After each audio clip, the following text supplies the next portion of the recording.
So we've all heard the tale of Goldilocks and the Three Bears, right? So she comes when the bears are gone and she tries all their porridges.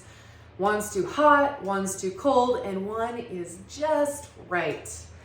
Well, I don't know about you, but when I was a kid, I was a lot more picky than I am now as an adult about what I'm eating, what I'm wearing, what I'm doing in general.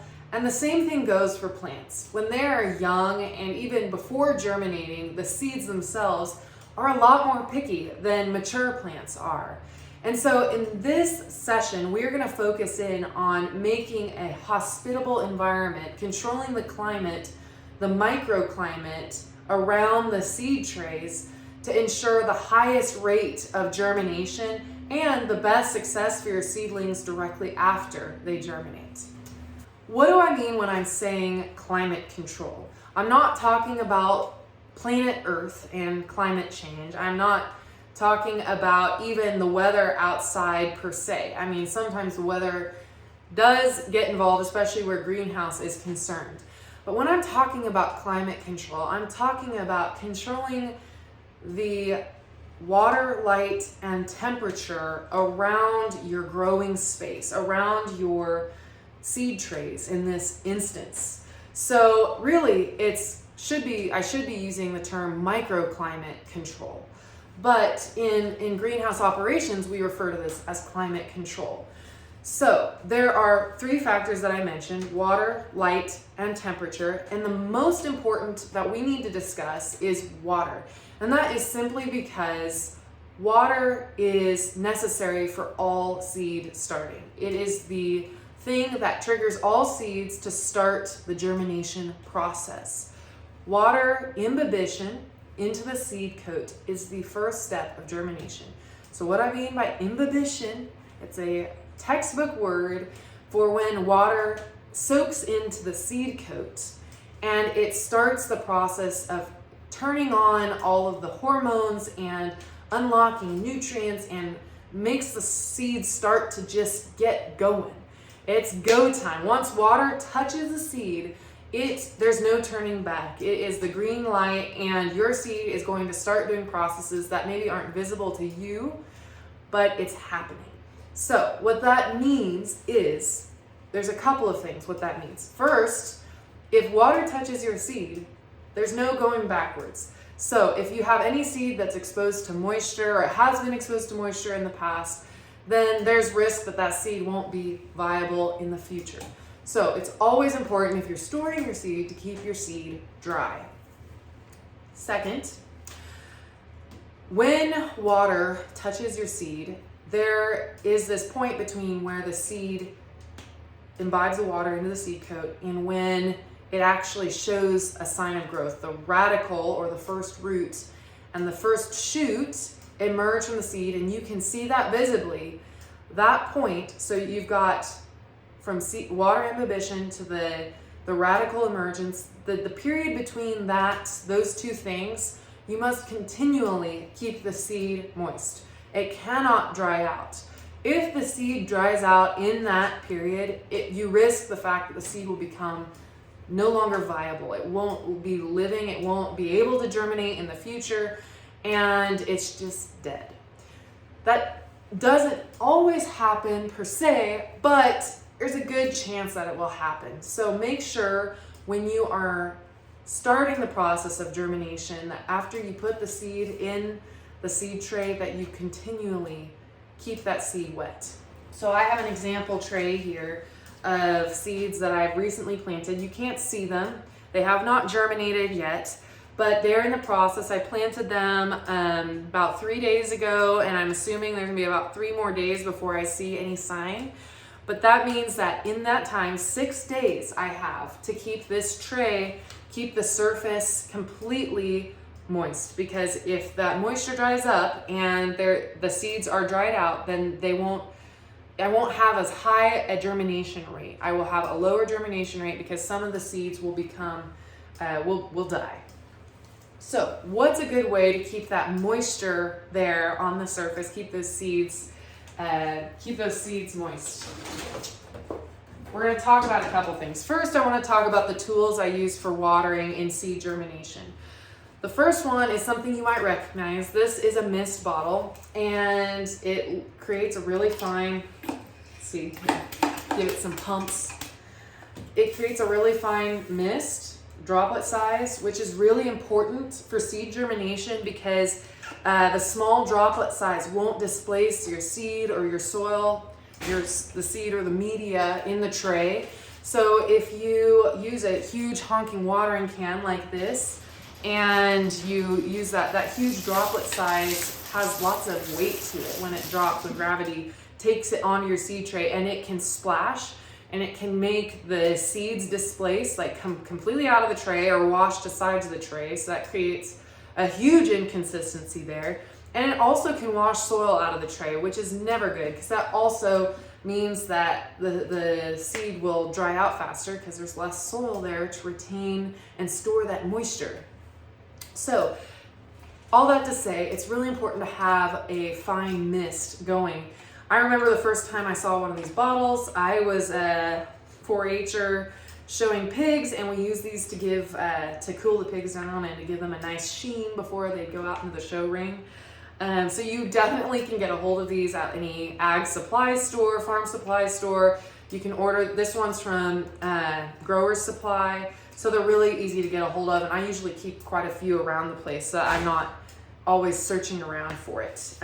Basically, they just work, so they pump in pressure to create that mist, and when you're done, you can release it with the pressure release valve there. One thing I use more frequently because I am more of a large scale grower and I have a greenhouse that can get completely wet, is this mist nozzle. And this is from Dram. It's a brass mist nozzle. You can get them at different droplet sizes, but I just hook this on the end of my hose and I can mist a whole bunch of flats. And it's a really nice tool for large scale production. But for you, something like this is going to be your go-to, what you're going to want to use for your seed germination. Now, that's the first thing I wanted to talk about, your tools for watering. There's also another tool that is helpful when you are trying to retain humidity and moisture around the seeds, and that is domes. These domes you can buy at, usually you can get them at garden centers, you can get them online at a supply store. But the way these work is they're clear, so they let light through, which is important for germination.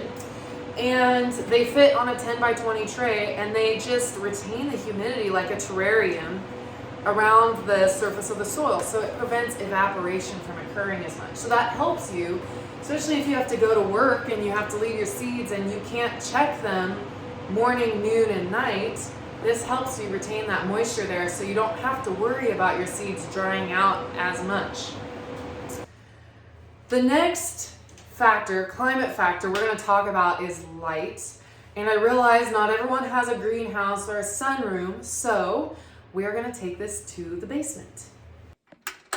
And let there be light. All right, we are at my little germination station set up in the basement, and this is something that's very common for home growers, is to germinate in the basement if you don't have a space upstairs and a window or a sunroom. And I have my grow mat, I've got my fluorescent light fixture. This is something I would have just bought at like Home Depot or Lowe's. And it can be very budget friendly. You don't need super expensive grow light setups. They're nice and they're high powered and you don't have to worry about their quality as much, but they're expensive. So fluorescent lights are a great way to go if you're in a pinch. There are a couple things to keep in mind with grow lights with their light intensity. So first is that the closer you get your grow light to your plant, the better light it's going to give off. So I took a light meter and I measured 2 feet below the grow light. It was giving off 300 lumens, or my meter was reading 300 lumens. If I place the meter 6 inches under the grow light, it gives off 600 lumens. So what that means is that it's more, the light particles are more directed at your plants if it's closer to the plants themselves. Lumens, what are lumens? Lumens are a metric measurement of basically the lux per meter square, which is kind of hard to wrap your mind around, but basically what you need to know is how many lumens your plant requires to grow after it germinates, because germination takes very little amount of light to actually trigger those seeds to germinate. But what really requires that good lighting is your seedlings after they've germinated and they're trying to put on their primary and secondary leaves. So making sure you've got good light support is an important part of this process. So we've already talked about one, getting your light closer so you get closer to 600 lumens. Well, vegetables in general need closer to 1,500 to 2,000 in order to put on their first sets of leaves, true leaves. And then once they get closer to transplant stage, they even need closer to 3,000 lumens. So how do you achieve that? Drop your lights low and add more. So I would add 3 of these together. It will multiply the light and you'll have much higher quality seedlings in the end of transplant. Now, some seeds require light to germinate. They must have it in addition to water in order to trigger that shoot to sprout out, the first radical to tap. But sometimes seeds are indifferent. They need moisture to germinate, and they could take or leave light. Light might help them in germination and in their development stage, but it's not necessary. Then there are some seeds, pansies in particular is one species that comes to mind, that they require the absence of light or complete darkness to germinate. And so that's where this trash bag comes in handy. I use my trusty dome and I wrap that with this. You could also probably spray paint with black spray paint on a dome, and that helps block out light and that helps those seeds germinate. Now, I will say most seeds are either indifferent to lighting or they require light to germinate. So having a light setup is very helpful. To cover or not to cover your seeds, that is the real question where light is concerned in the germination process. Now, many of you, when you think about planting a seed, automatically you have this vision of putting your seed in the potting mix and then covering it up and watering it and waiting for it to sprout. Now, if a seed requires light, covering it up might be something that deters it from germinating.